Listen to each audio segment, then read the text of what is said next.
Welcome back to I'm Still Here. I'm Larry. And I'm Heather. In 1998, at the age of 26, I was diagnosed with stage 4 breast cancer. It changed everything for me, for us. But I'm still here. Yes. Today we are going to go back in time. Yeah. And answer a question or deal with a topic that somebody had asked about. And we kind of have previously in episodes, but not one specific thing. So that's what we're going to talk today about. What? Dealing with small kids and cancer, while going through treatment. There's definitely a lot more logistics, I feel like. Yeah.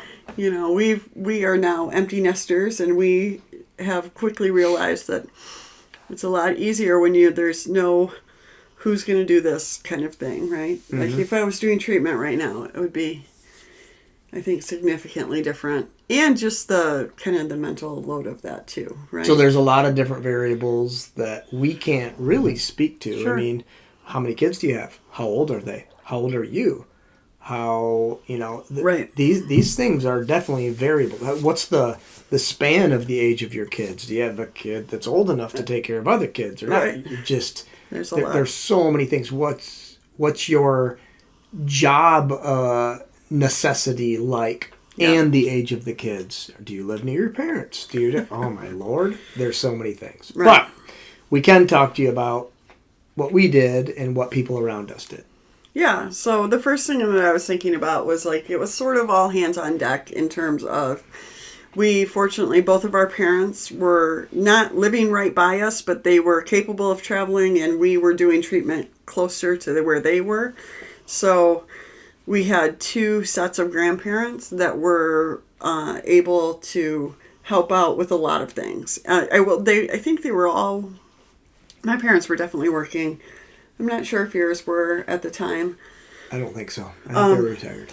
But so there was some logistics, I'm sure, and I was thinking about I should have my mom come on and talk to a little bit about this too. But she was definitely working full time when we were in the middle of this. But she was working full time, but could take days off. Yeah, yes, yep. And we had in our immediate community, we had people who were very willing to help take care of Sydney for bits of, grandparent-like people. And I should say, so again, Sydney was 14 months old when I was diagnosed. So she was just she was walking and talking a little or whatever, just starting to kind of be a toddler. Mm-hmm. And the length of your treatment was almost a year. Yeah, the significant part of it, where I was actually going places. Right. So, I will say, because she was so small, we didn't really have to have what I think would be hard conversations with kids. But I remember having, conversations with other people in terms of they would be she's not going to remember this or things like that, where my immediate thought was if she doesn't remember this, she might not remember me if I'm not here. Things like that were difficult for me, So while I did definitely, we wanted to kind of shield her, I think, from, anything that would be hard. It just really wasn't a big problem for us. What are you looking for? If you think that's me snoring, it's not. I feel like people listening will be like, what the heck? He needs help. It's the dog across the room. She's elderly and and I can't yell at her because she's deaf. A little bit loud. So, sorry. All right, fine. Sorry. It's kind of like a noise machine. Just think of it that way. All right. But anyway, just thinking about, we did not have to have hard conversations with Sydney. No, there was probably the conversations of why are we or why do I have to get up? Just because you do. Come on, let's go. Right. Yeah. And there were some of those, I'm sure. You don't remember those looking back this many years, but, Yeah. You have those with your kids all the time, no matter what. Right. And I think, too, I was... I don't know where we're gonna do this 1 and 2 here. I think for me, it was more of there was also more guilt, I guess, over how this was potentially affecting her versus it actually truly, like she wasn't stressed out because I was sick. You know what I mean? I don't think there was any of that going on, but I think there was some guilt over how was my life affecting hers. Because we weren't doing fun things as much as other families? Just because I think I just felt like my number one priority had to be like figuring out, how to deal with cancer. And I just, sometimes I look at it and I go, she's just always been such an independent kid. Yeah. And like, did she get kind of forced into that? Or was she just, that's who she was? And I think it was the age too. I think if she was 4, or 5, it would have been different. And definitely, they want to be entertained more. But when they're that young, they're just do. She definitely was going along with it. You got a toy for me? All right. Yeah. I don't care where I am. Yeah, she was very good at. It wasn't a big deal. She wasn't saying, I want to go home. Like, she spent time at both of our parents' houses sometimes or whatever. Mm-hmm. I will say, like, my 2 priorities initially, though, were killing cancer and being with Sydney. That was number 1 and number 2. Mm-hmm. Like, and I did kind of section out my day a lot of times to be able to do that. So if there was a day that wasn't treatment, I literally she would go to the babysitters for a few hours, and I would spend the time taking care of myself, and I would, those are the things I would do. So that when when I could like individually focus on myself for a couple of hours, I felt like then I could take the rest of the day to really focus on her, knowing. And you definitely did that. You did a good job at that as far as, needing to put yourself first, and you did that. But you also did. It's not like you separated yourself from your children or from me or from the, Right. I don't want to give people the impression that, because you were really focused. But most of the time when you were kind of zeroed in on killing cancer, no one else was around. Right, and that's what I'm saying. By carving out that time, I really could then take the rest of the time and please leave my dog alone, she's fine. But by carving out that time for myself, I could do the rest of the day feeling okay about whatever came that way. So I think one of maybe the biggest challenges with somebody who's like in treatment is the guilt factor of am I doing the things I should be doing? I don't know. Their mom guilt's like real all the time. Yeah, anyway. And I can't speak to that, obviously. I wonder, if questions come up about, well, what should I tell my kids? What should I hide from them? How truthful should I be?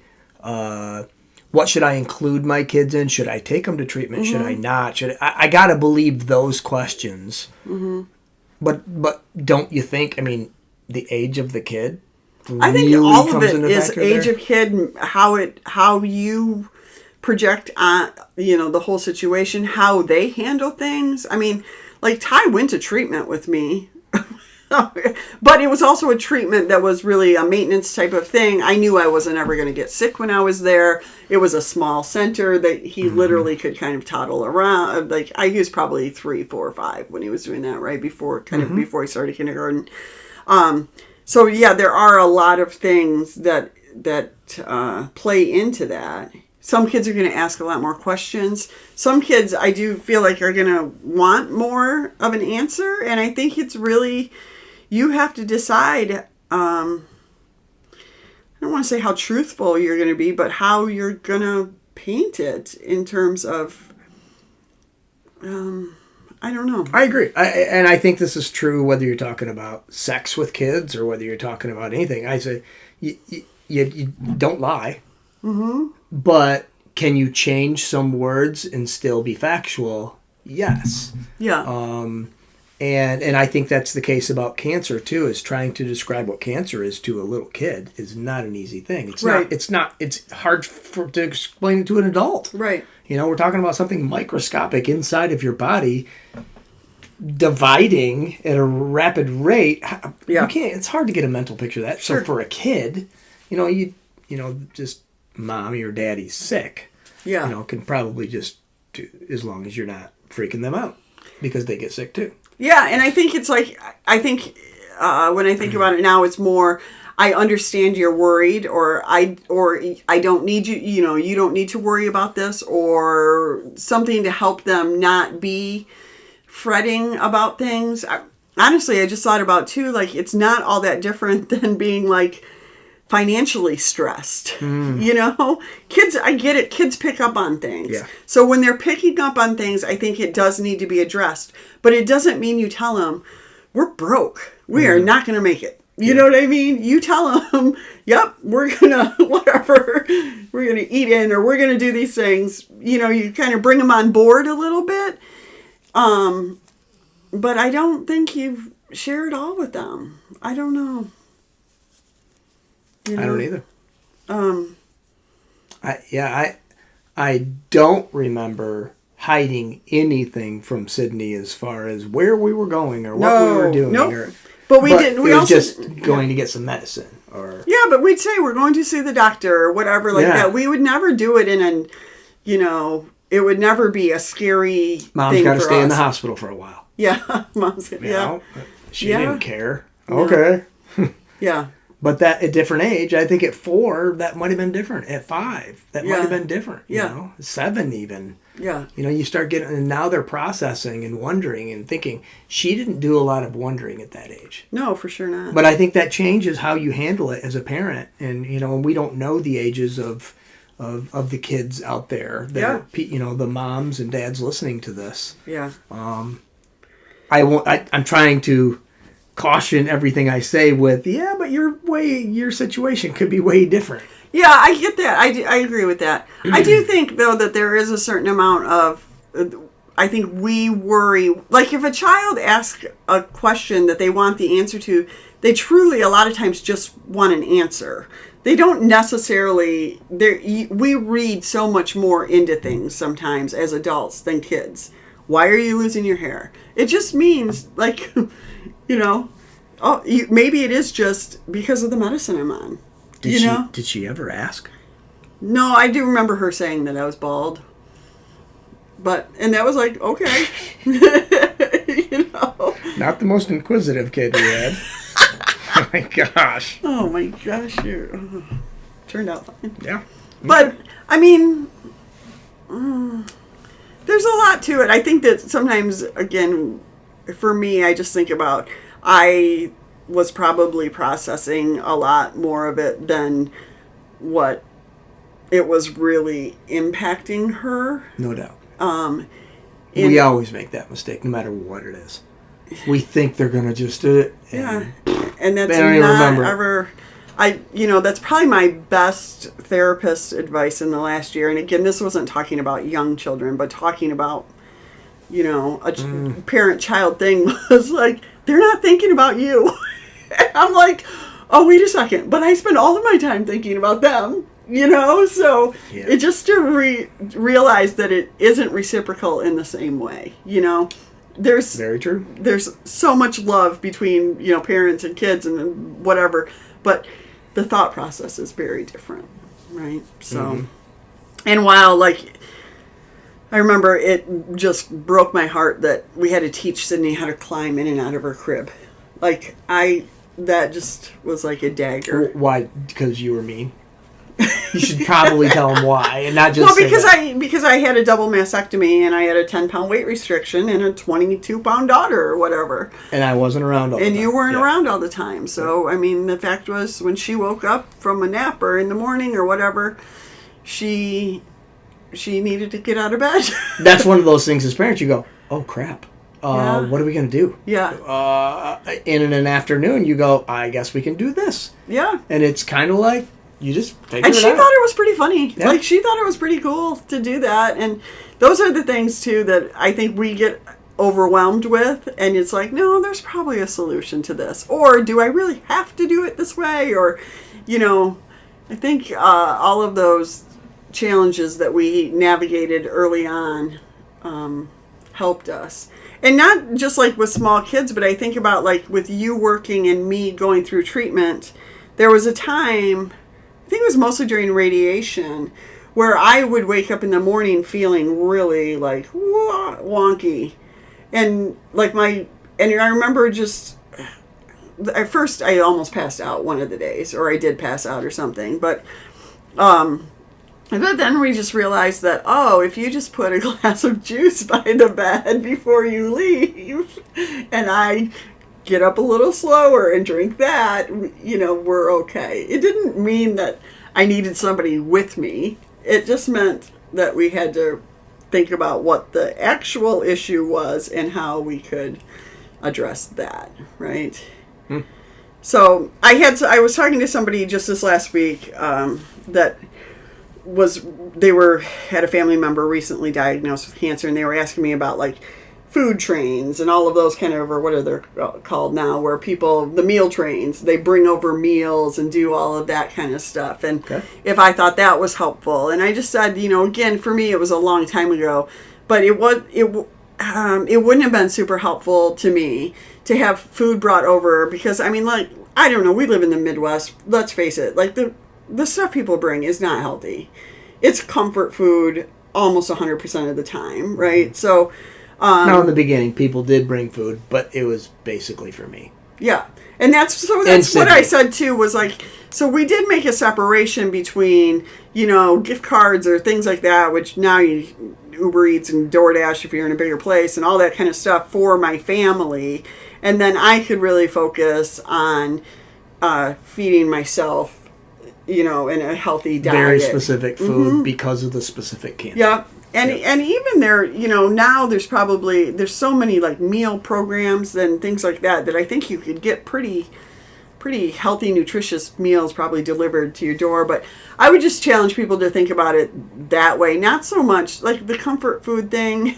Okay, a lasagna maybe, but whatever, every now and then. But really, I think people might want to think about it differently and kind of use some other. And I think, just this isn't about food, but yeah, I think you doing the research on the food, preparing the food, yeah, doing that, I think there was some value in that.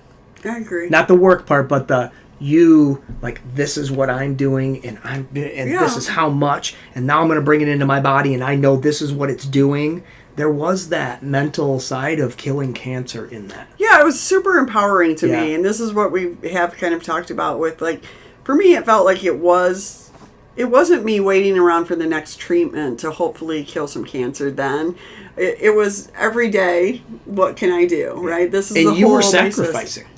You weren't eating your favorite foods. Oh, God, no. You were denying to some extent. You were denying some of those treats and things, and you were eating this food that maybe wasn't as good or whatever. But boy, it was empowering because of that sacrifice, and I think it was a factor. It definitely helped me feel like I just felt like I was making the biggest impact I could make. Yeah, and that really helped me get through the days. Kids, though. Well, I think kids and dealing with the whole beginning of treatment and how families can help, right? There's a lot of ways. Families can also help by not emotionally dumping on the patient and keeping those who do away. And it's, that's such an important part of this. And I get it, all families are different. And it doesn't always go over well with the people that you need to kind of say. Kids don't care, though. Kids don't care. Kids are going to emotionally dump on you every day. That's what they do, and you're their parent. Whether you have cancer or not, whether you're going through treatment or not, they're going to do that. Yeah. But it's different. It's way different than a mom or a mother-in-law or a father or father-in-law or something like that. Yeah. A sister, a brother, whatever. Yeah. Well, we have different expectations for kids. They don't know better. Mm-hmm. So, sure. Right. Yep. I think one of the other things when it comes to kids is just like, I tried to be focused on making memories, but not, I'd be lying if I didn't sometimes think, is this going to be the last time, or will I get to do this again, or whatever. But just trying to stay in the moment, enjoy small things, and make, I don't know, not go overboard, but just realize that being able to spend an evening together or whatever was exactly what I wanted to do, and be thankful for that. And be thankful for it, exactly. And kind of like check. Yeah. Cool. Yeah. So. Which is interesting. I'm glad.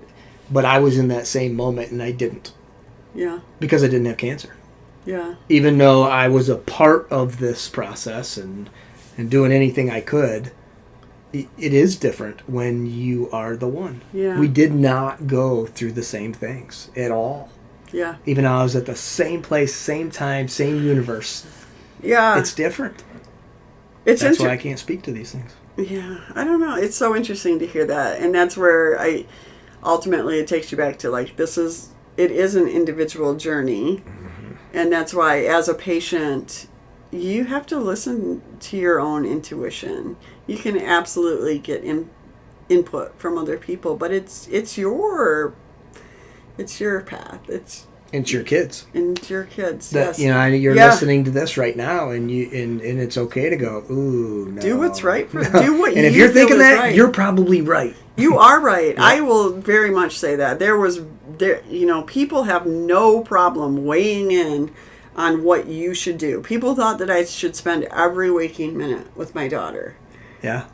Which I see that side of it, and I think you do too. I do too, but I was also like, I can't do both. And yeah. I weighed what I thought, my odds. I thought that it gave me a better chance of being with her over a lifetime to take the time for myself. And again, I want to say to everybody, it's not like she disappeared for 2 weeks. Oh, gosh, no. Went to a cottage out in the woods. We're talking about going to the babysitters for 3 hours. Yes. Seriously, that's legitimately what we're talking about. During those 3 hours, she was like, boom, this is my job. Yes. I'm going to kill cancer during these 3-4 hours. Yeah. And then you're a mom. Yeah. Yeah. So. Again, we were lucky that I don't know, it's not lucky, but it is lucky compared to some people. You didn't have to work at that time. So you were able to do this as a job. Yeah. Fortunately, we had enough of the things in place. I had disability. I was approved for disability quickly. We were able to get through the waiting period of disability, all of those kind of things. We had the support we needed to do those things. The list of people that acted as family, not just friends, family in our lives was pretty awesome. Mm-hmm. Yeah. We had family too. Yeah. when you talk about that, I think about the other thing when it comes to kids is sometimes you need to be specific and ask for what you actually need. If family's trying to help and wants to help, and I think we still get hung up on doing the same things. But I asked for some really probably crazy things, or things that were definitely not in the norm, or people, if you have a skill. I remember our pastor's wife was a vet tech. Like, she would take our dogs, make sure they were up to date on their stuff, give them a bath, do all of these things, clip their nails. Like, such a huge help. Just check. Yeah, feeling like, oh, we're not dropping the ball on this too, or whatever. You only have so much because you're going to drop the ball on time. Stuff. Yes, it's going to happen. Yeah, and that is okay. You got more important things to do. Yeah.